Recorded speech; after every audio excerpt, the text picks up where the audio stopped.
তানজিম সাকিব ও মুস্তাফিজের দারুণ বোলিংয়ে নেপালকে হারিয়ে ইতিহাসে প্রথমবারের মতো সুপার 8-এ বাংলাদেশ।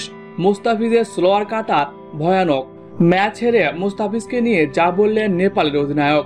হ্যাঁ প্রিয় দর্শক, এই নিয়ে বিস্তারিত জানতে হলে ভিডিওটি না টেনে শেষ পর্যন্ত দেখতে থাকুন।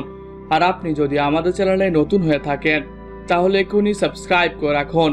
আর ইতিমধ্যে সাবস্ক্রাইব করে থাকলে আপনাকে অসংখ্য ধন্যবাদ। নেপালের বিপক্ষে বাঁচা মরার ম্যাচে মাঠে নামে বাংলাদেশ।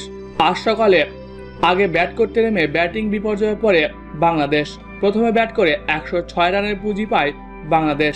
জবাবে তানজিম সাকিবের দারুণ বোলিংয়ে শুরুটা করে ভালোই বাংলাদেশ। এদিন বল হাতে 7 রানে 4 উইকেট নেন তানজিম সাকিব। 4 ওভার বল করে সাকিব করেন 21টি ডট বল। এতে করে ইতিহাসের একমাত্র বোলার হলেন সাকিব, যিনি 4 ওভারে 21টি ডট করেছেন। এছাড়াও 4 ওভারে 1 মেডেন দিয়ে 7 রানের বিনিময়ে 3 উইকেট নেন মুস্তাফিজ এবং 20তম ওভারে সাকিব নেন 2 উইকেট।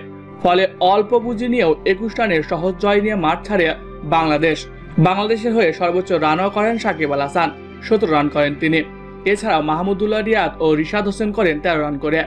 তবে ম্যাচ হেরে নেপালের অধিনায়ক মুস্তাফিজকে নিয়ে এক অবিশ্বাস্য মন্তব্য করলেন।